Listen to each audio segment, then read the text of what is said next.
residents and citizens of the Virgin Islands, I greet you with a spirit of love and humility in this graduation season, and I extend congratulations to all the students and families celebrating at this time.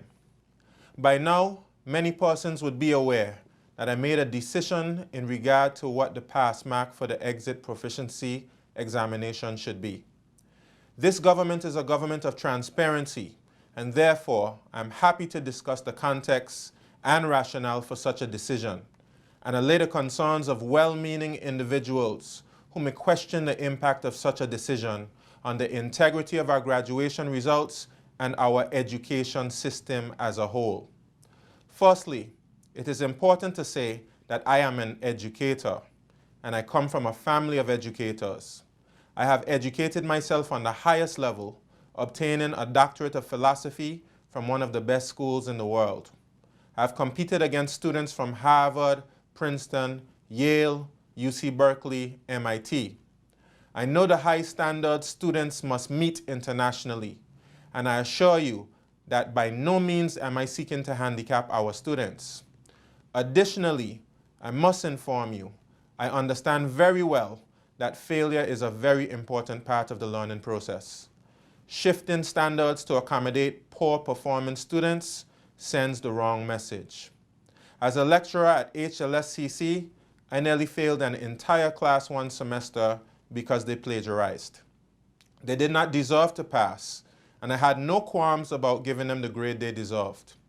I understood very clearly that students who failed a course were forced to work harder the next time around. And there were instances where some of my F students became A students when their mentality changed. I prefaced my statement in such a way so the public would understand that I did not take this decision lightly. I consulted with education officers, teachers, parents, and students. I researched as much information as was available to me, and I carefully considered the implications of such a decision. I must emphasize that the number one consideration for this action was the protection of the interests and welfare of our students in the immediate and long term. And I can assure the public that this action is a part of an overall reform that will ultimately strengthen our education system.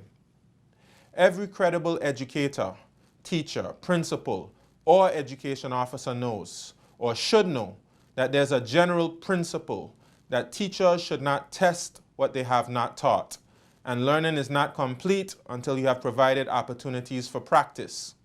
Final assessment reveals not just what students have learned, but how well they have been taught. So assessment cannot be separated from the process that leads to assessment. The raising of standards in education does not begin with a test. It begins with instruction that meets the needs of every student, whether the student learns best by listening, seeing, reading, and writing, or doing with the hands.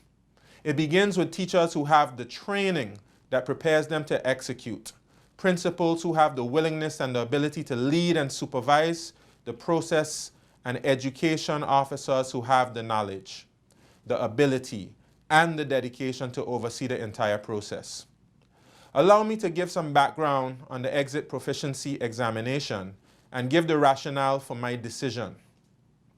This exam, introduced in 2016, is a relatively new concept to the Virgin Islands.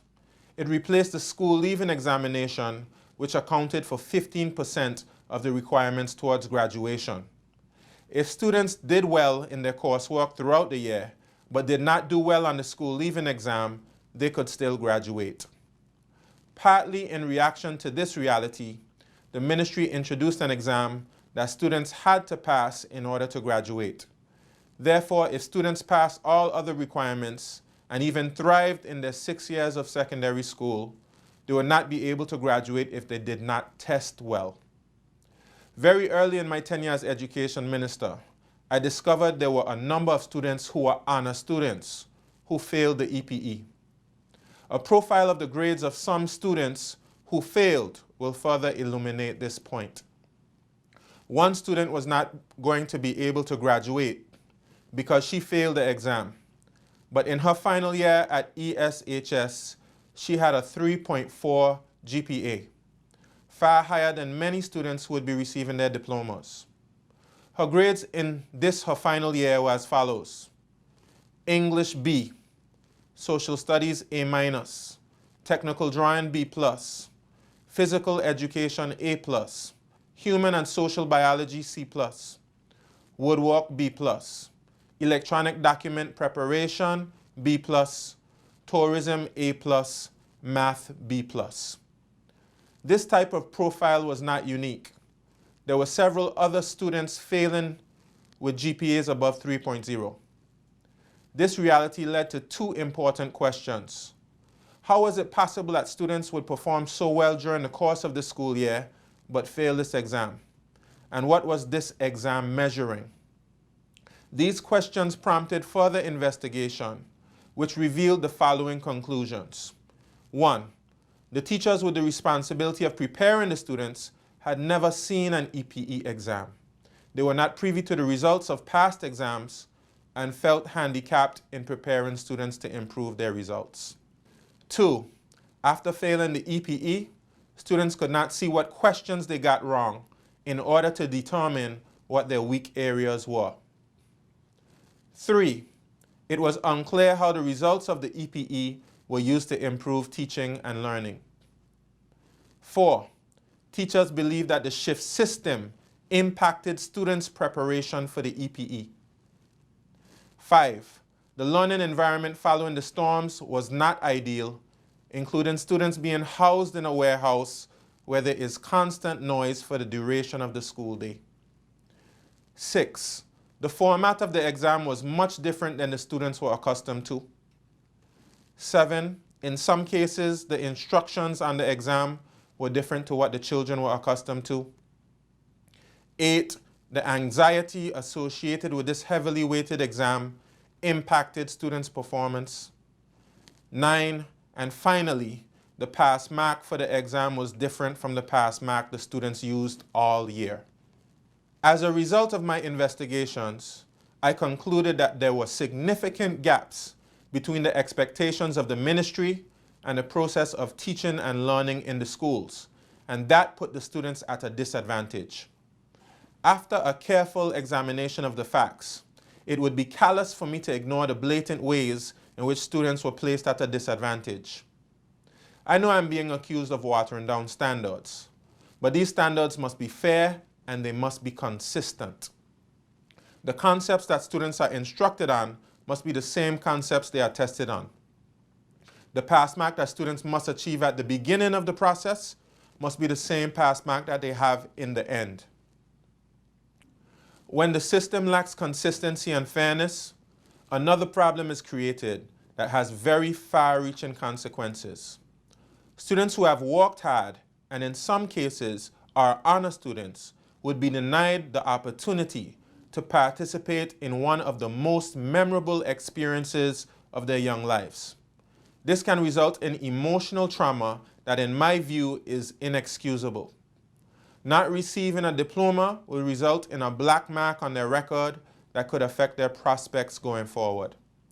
These were consequences I was not prepared to entertain.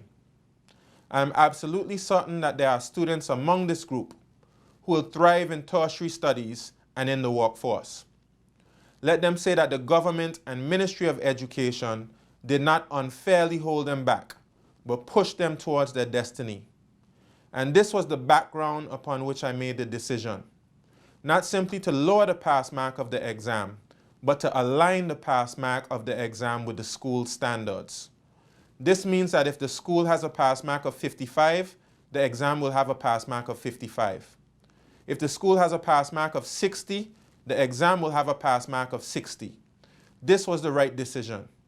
And in the face of all the inconsistencies and disadvantages students were subjected to, I also made the decision to allow students who satisfied all other graduation requirements to walk with their classmates and be given their diplomas upon passing the EPE. Moving forward, our intention as a government is to do the following.